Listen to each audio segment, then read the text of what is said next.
Community is everything. We're proud to support ours. Through partnerships with fellow community leaders and organizations, we're helping our neighbors access essential resources and services so we can all thrive. Learn more at bofA.com/community. Okay, well, we're talking higher ed, but I think something happened this week, Regent Hubbard. Go blue, everybody. There you go. There you go. It's starting to be a little. Congratulations again. Thank you. Very Great time exciting. in Houston. So, growing Michigan's population and higher education. So we've got 6 particular recommendations, and I want to look to each of you. And I mean, these are ranging from ideas stemming brain drain, right, to really, Sarah, as you and I were talking about, overhauling, reforming higher education funding. These are things that many of us have talked about for decades and decades, but I'm curious if there's one of these 6 that resonated the most with you. President Pink, I want to start with you. Yeah, so first of all, thank you. It's an honor to be here with the rest of my colleagues. So the work that our subcommittee did with this whole effort was monumental. I was honored to serve with not only a good friend and colleague with Russ Kavalhuna and co-chairing that group. Indeed. But we had an awfully good group of folks who put their heads to the table to see what we needed to do here. And one of the main things that we looked at, and I think one of those that resonated strongly, aside from a very strong reaction about P12 moving more toward P14 in effect of the first 2 years of one's post-secondary experience being paid for by the state, whether it be at a community college, university, or the like. That one resonated really well. I will say personally, I really have a great affinity for the recommendations that push toward establishing a very intentional ecosystem, if you will, or pathway for students to not just think about what does a career look like after college is over.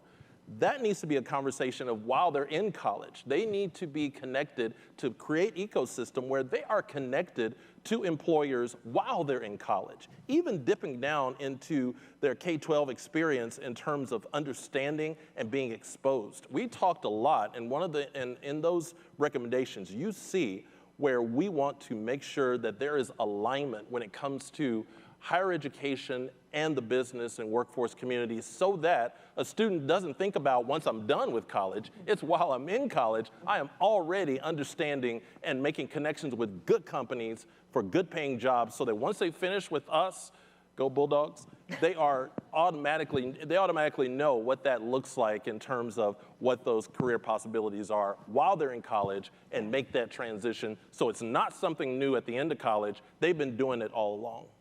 Yeah. Please. President Kavalhuna, this idea of intentionality, right? I mean, I think we'd like to think this has been happening for a long time. So I'm thinking about that word. I'm thinking about being strategic for these students. As part of the subcommittee, how did that resonate with you? Yeah, well, we haven't been very strategic as a state for a couple decades about how to make a talent pipeline that Bill was referencing. I should just say, Zoe, you know, I'm sitting between 2 people from 2 universities. One was the national champion 2 years ago in Division II football. Go Dogs. One happens to now be the national champion in that higher division. But I will tell you, the experience at U of M, I think, can teach us something. That football team went through a lot. And I'm saying something as a Western Michigan grad whose parents were MSU grads. This football team went through, I mean, there were tough decisions that people on the Regent level had to make, and in reality, what everyone said in Ann Arbor was we decided to stick together to get through hurdle after hurdle, and each of those hurdles seemed insurmountable, but once they overcame them, they provided momentum to become national champs. And this is what can be applied to what we did at the Growing Michigan Together Council, and it's what I'm excited about, because for maybe a couple decades we didn't think through this, but now there's a rare opportunity. I mean, you have the leader of the Small Business Association in Michigan, the leader of one of the largest, most powerful universities, and one of the regional universities, and I happen to think Henry Ford College is a pretty darn good community college. Along together, there is an idea that we can work together. Yeah. So I'll just summarize what Bill said. We need to have a K-12 system that says to a lot more 8th, 9th, 12th graders, here's the path to a good job. And if you don't see yourself at a university, you need to be able to get community college credit in your last 2 years of high school. Then once you get that, and by the way, that's free from the state of Michigan, then when you get that, you need to have a clear path to a leading university. Like you can do now at Henry Ford College. If you graduate with an associate degree, you're automatically admitted at University of Michigan Dearborn. Yeah. And then once you knock off that bachelor's degree, which by the way, that is the gold standard. Every part of our country that does well has high percentages of people with bachelor's degrees. Once you have those bachelor's degrees, you have businesses who have guaranteed you jobs.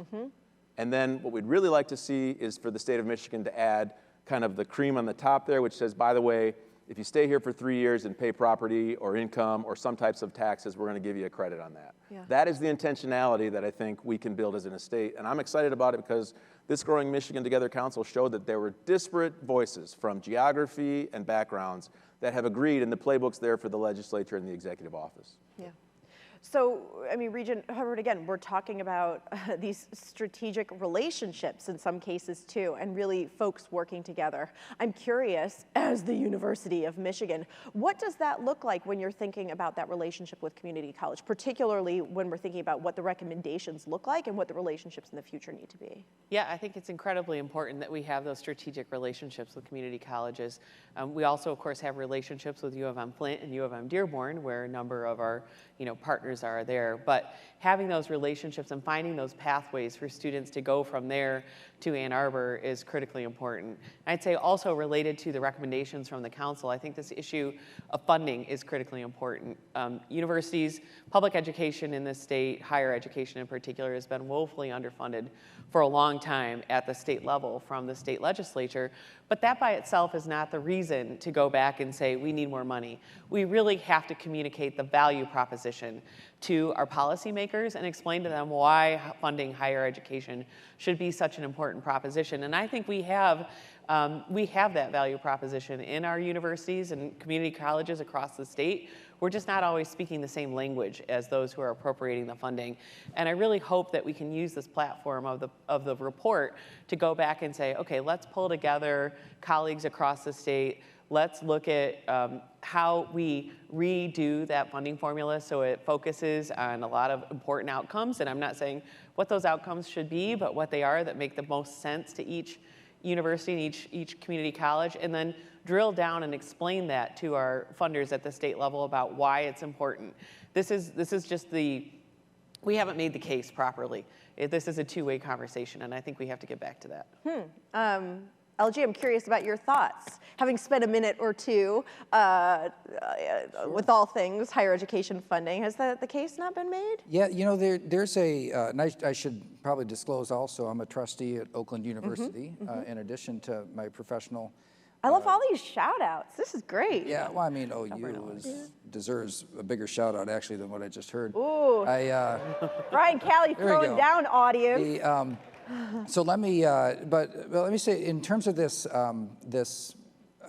Growing Mission Together Council report, I think that there's an overarching theme, which is to create a system, more connections, like a real pipeline where people at one stage are well prepared and well connected to the next stage in their education. Because if you were to look at the population trends that we see in Michigan today, like from an employer standpoint, as difficult as this is to swallow, we'll look back on 2024 as the good old days when it was easy to find people. That's the reality of what is in front of us if things don't change. So the first order of business really needs to be to make sure that the population that we already have does the best that they possibly can. So if we have 122,000 kids that are in ninth graders today, and you say that 8 years from now, how many of them will have a 4-year degree or a recognized credential? And that number is actually about 20%.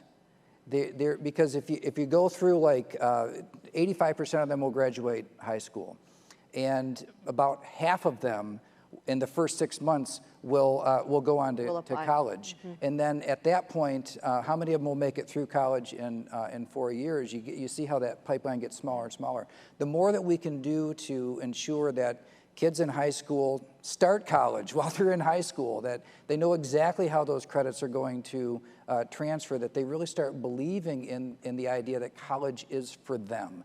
That is important. And we see this stuff is happening. I mean, Oakland University has great connections with community colleges, including Henry Ford. Like the idea of these connections, it's happening, but it's still not a system. And that's, I think, the overarching theme of the report and the recommendations is that kids don't start and complete multiple systems, that they enter one and have all these options. It sounds easy when you put it that way, but these are systems, and a lot of different systems, and a lot of different folks who may think about these systems operating in different ways. So jump ball to anyone who wants to pick this up. How do we get everyone then rowing in the right direction, let alone agreeing on what direction that is? And that's a really hard thing to do.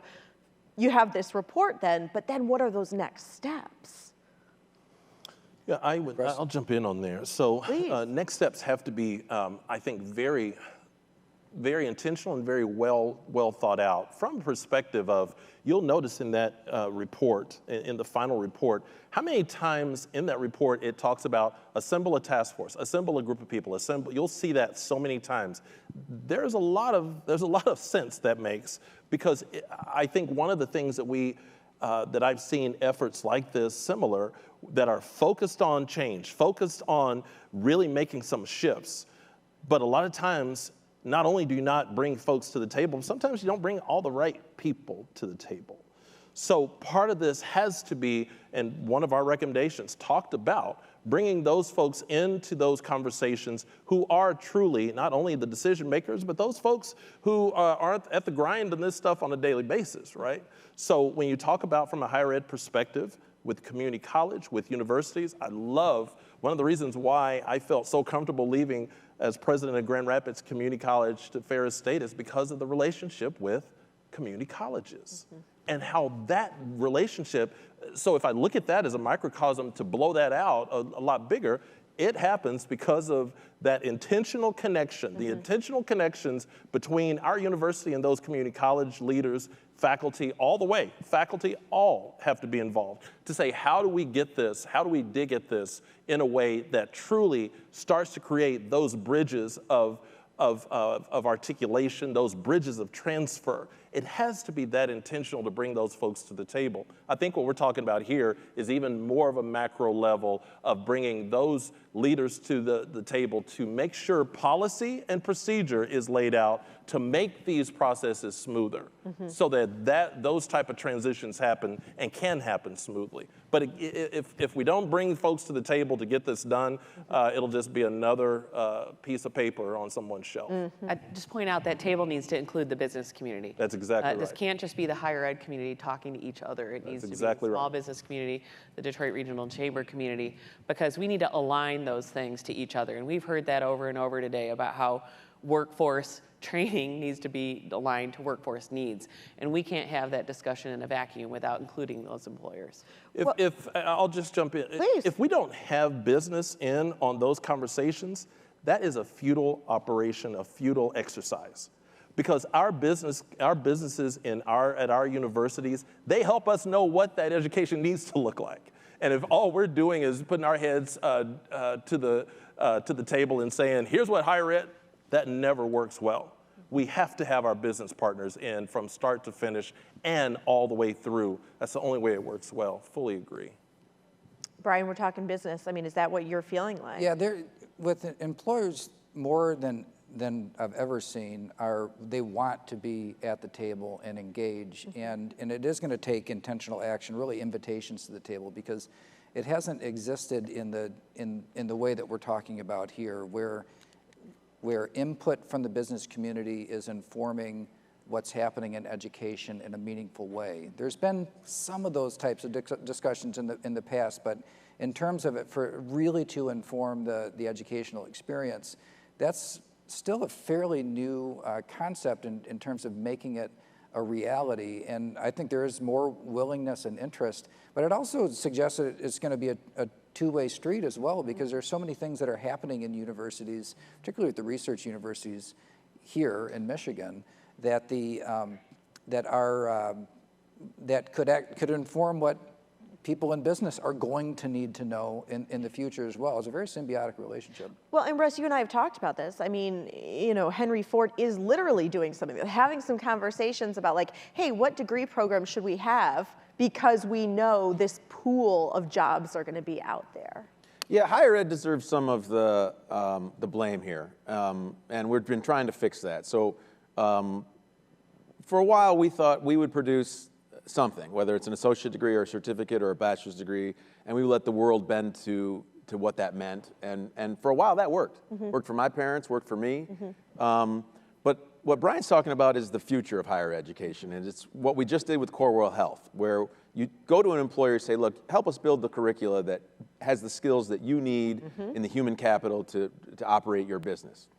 And if you can meet them at the table and they're willing to meet you, then what they should deliver to us is the opportunity to say to my students, I can guarantee you a job. You gotta do well in school, and you have to show a commitment to this employer even after you graduate. And what I'd like to do is then come around from the state and say, by the way, we want to bless these types of connections by helping the employer make the investment in the student while they're a student. And I'll just say, if we continue to do that in sectors where our employers can work together to pull students through the talent pipeline, that'll help us do what is the quickest thing that Ambassador Rakolta pointed out, which is the idea of us growing population is a really ambitious and good idea that we should go at on a long term, but on the short term, we have to stop the bleeding of population here. And the best way to do that right now is with the students who are going to the community colleges. And that's about half of the market segment of people in higher ed in Michigan right now. They are disproportionately staying where they go to school. If you get a community college student in and they get through with a credential or a diploma, 90% of those students stay and work in those areas where they went to that community college. Now, the way to make that 100% and to really, really keep our population, like my dad who went to a community college after being an immigrant, the way to do that is to get an employer to say to them, by the way, Eduardo, if you get through, I'll guarantee you a job, and you have to promise me 2 years, and then to have the state say, and by the way, we'll throw in $1,000 of tax credit to make this whole thing work. And we can replicate that from Alpena to Marquette to Kalamazoo. Everywhere there's an industry that has demands, and if you just have to pick up a newspaper to hear somebody say, I don't have enough skilled workers. Well, go to the community college, connect with the university, give a tax credit, and that's the talent pipeline that we should replicate across the state. Yeah, I couldn't agree more with the sentiment and everything that Russ said. There's the one thing I would add to it is figuring out how to, if you were to talk to many employers today, there are the very specific skills, the academic stuff. You need to know this technical skill to do a particular job. That's part of it, but it's also creativity and resiliency and the ability to resolve conflict and those soft skills that just, I think in the past we were able to kind of take for granted, and for whatever reason, they're not translating into the workplace well. So people are having a rougher start to careers these days, and figuring out where, and I don't have the answer to this, but what's missing today as compared to the past, and how can the educational experience from K-12 all the way through higher education prepare people at it's like almost like an emotional or resiliency level for just the type of pressure and conflict and environment that you go into. I mean, it's just something that I think we've not had to specifically address before. The other thing that Russ was talking about, we got to do as much as we can with who and what we have today, and that will be the best attraction for people in the future. And absolutely, the first step to growing is to stop shrinking. Yeah. And the best way to stop shrinking is for people to be equipped with the options to go out there and do anything that they want to do. And some of them might choose to leave, and that's okay. But our goal should be that nobody has to leave for the best opportunities, that they can have the best opportunities here. So I'm thinking particularly, Bill, Russ, Sarah, I mean, you're in these academic environments where you're talking with students. And Brian, you've got kids who are getting older, who are gonna be thinking about, whether they stay or not. I'm so curious, none of us here are the age right now of these folks that we're saying, you gotta stay here. I'm curious from each of you, what you hear in these conversations about what the next generation wants.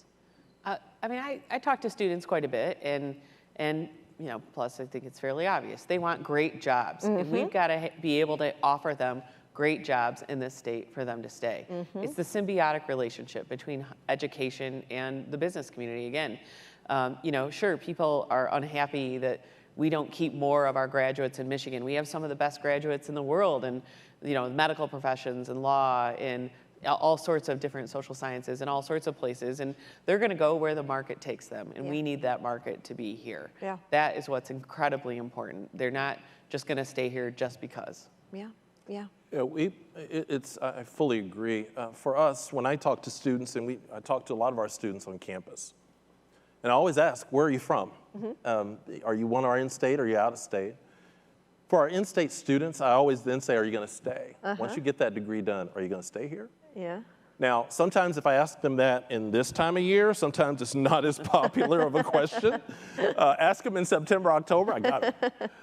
But a lot of them say, I want to go back to where I came from. I want to go to one of the larger cities. But many of those students who are here, they say, I want to stay here. And to Lieutenant Governor's point, we know from a standpoint of enrollment or whatever have you, enrollment at a university, at a college, or just population, your best and most prominent prospect is the person you have that's already here. You got to keep that. If I'm talking recruiting, I'm talking about students on our campus. Retention is one of the main things, because I want to keep Ferris State students who are presently on campus. I want to keep them there so they finish on our campus. That's should be always a focus on your recruitment efforts, whether it be recruiting at an institution, whether it be keeping population. We've got to focus really strongly on those folks who are already here to keep them here. Yeah. And in many cases, that's what I hear on our campus. It's refreshing when I hear Michiganders say, I'm staying here. Easier to keep a customer you already have. That's right. Well, I keep hearing this term sticky, right? You've got to create like this stickiness, but there's a lot more than just higher ed that's gonna, as we know from this report. And one of the other things that we hear, of course, is housing affordability, right? Or we hear about childcare costs, and we hear about transportation, and sort of, what kind of life folks want to hear. And one of the things I think is interesting too that you hear a lot of is wanting a thriving city close by, whether either living in the city or being able to come to a city and enjoy all of the sort of amazing things. So I think it's curious, and I want to hear from all four of you, what you think trying to get students from whether it be rural communities to come to Detroit, right? Or Detroiters to kind of see the rest of the city, and what those relationships will look like. Brian, I'm looking to you. Yeah, this is first of all, I think there are some lingering issues with our big city, Detroit. There's so many amazing, awesome things that are happening here and around the country. People haven't necessarily caught on to that, and so I think there's a long tail to some of the past or the history that struggles that we need to do a better job at communicating. But I'm kind of a big fan of maybe not oversimplifying, but simplifying things. And when it comes to what does it take, I said, well, let's ask people, right? That's the more, and there was a lot of asking people that went into the Growing Mission Together Council, and that's why I have some confidence in the recommendations and the way it laid out the problems and potential solutions and starting points. But to continuously ask, for our communities to be in the habit of asking. As you think about what do we want for the future, you look at that at the girth of the workforce that exists in our state today. As you see, it's just getting the majority of workers are getting older and older. In the those that are going into the workforce, those bands are getting smaller and smaller, and so that's the only way. We can't really expect that we're going to attract in all these new people unless we're keeping more of the ones that we have. What is it going to take to keep them? we just need to continuously ask. We know childcare issues are an issue. We know that transportation and housing can be barriers, and there's a lot of good work that's happening and starting on it. It takes sustained, effective work over the course of literally decades to move population trends.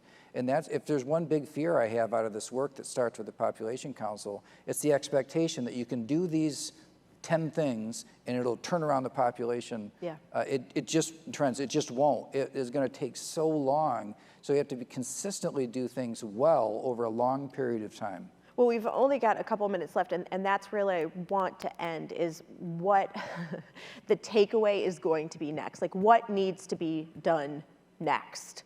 You know, the governor will give her State of the State speech. Obviously, this report is going to come out of that. We've got the consensus revenue estimating conference tomorrow. We'll know what kind of money can be put into that. We'll have the governor's executive budget recommendation coming out about where she would like to see those dollars, and then the legislature. So, I mean, aside from that money, which we know dollars are going to be needed to doing these kind of things, I mean, what are the next steps that we should be watching for, and that folks who are interested in seeing these recommendations moving forward instead of going in a top drawer somewhere, what can they do and what needs to happen to continue the momentum and not just stop here? I mean, I think you're right, that focus on the governor and the leadership that she's going to provide related to this. I agree with you. I fully expect this to be the outline of her State of the State speech and of her executive budget coming up in early February, and then we need to all work together to advocate to move this forward before the legislature.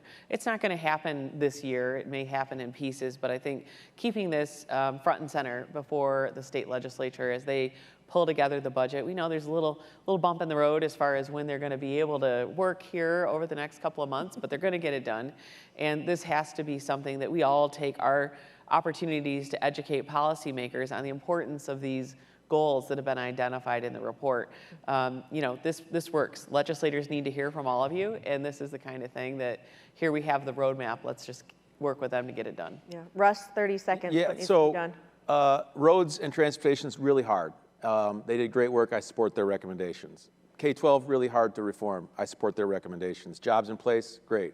But the best work that was done, and I'm biased in this, was with Bill and my work group to reform and advance the higher education system. And everyone agrees with that. Both political aisles, the business community, everyone agrees that if we start getting more higher education credentialed citizens, we can start to turn the tide. And I would just say, talk to anyone who questions the value of higher education and ask them, do you have a degree? Do your children have a degree? Do your grandchildren have a degree? We need more degrees, and this community of universities and community colleges should move into the place of providing more, and we want to do that. And the recommendations from Bill's work are what we can do right now in the legislature. There you go. Okay, we're going to have to end it there. Bill Pink, thank you. Russ Kavalhuna, Sarah Hubbard, Brian Calley.